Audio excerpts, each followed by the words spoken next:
Every June, Palestinians in Gaza and the West Bank, including East Jerusalem, mark another year of living under Israel's brutal military occupation, now more than a half-century old. This occupation is characterized by the violent theft of Palestinian land and resources, racial profiling and targeting of civilians, mass incarceration and torture, and more. For decades, a supposed peace process has been ongoing to end this occupation, but instead it has served as a cover for Israel as it further entrenches its control over Palestinians and their land. The occupation and settlement of the West Bank and Gaza were never meant to be temporary. They are simply the latest iteration of Zionism, the settler colonial project being carried forward by the State of Israel. The Zionist movement that would come to found Israel sought to respond to European anti-Semitism by creating a Jewish nation-state in Palestine. Zionist leaders understood that a way to manufacture a Jewish majority was to remove the native Palestinian inhabitants and settle Jewish people in their place.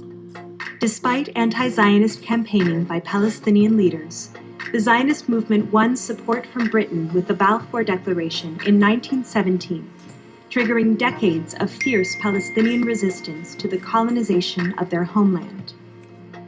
This included international lobbying for independence from the British Empire and, in 1936, a massive popular mobilization that began as a general strike and would eventually become the armed uprising known as the Arab Revolt.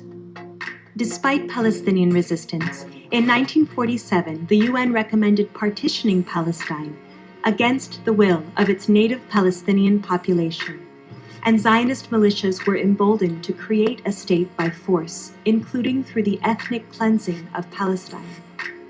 In order to create the State of Israel with a Jewish majority on 78% of Palestine, Zionist forces depopulated and destroyed 500 Palestinian villages, and then denied 750,000 Palestinian refugees the right to return to their homes after the war ended.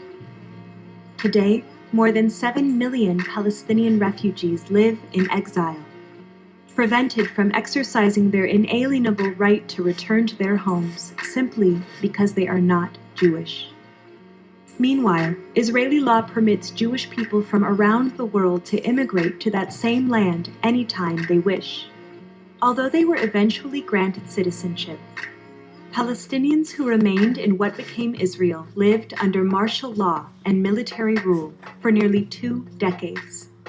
Today, Palestinian citizens of Israel remain subject to a system built to structurally disadvantage them, with more than 50 laws that discriminate against them as non-Jews in a Jewish state.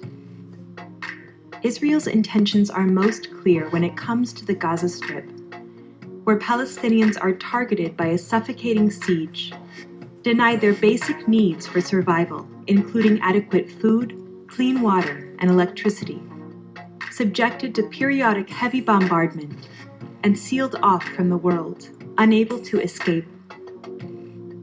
This is a humanitarian catastrophe deliberately manufactured and maintained by Israel.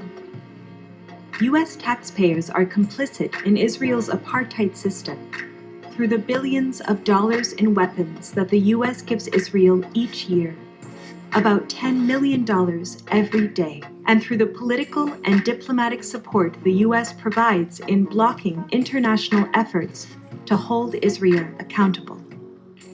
After more than 100 years of Palestinian resistance to Zionist colonization, it is as urgent as ever to join the movement for freedom, justice, and equality for the Palestinian people.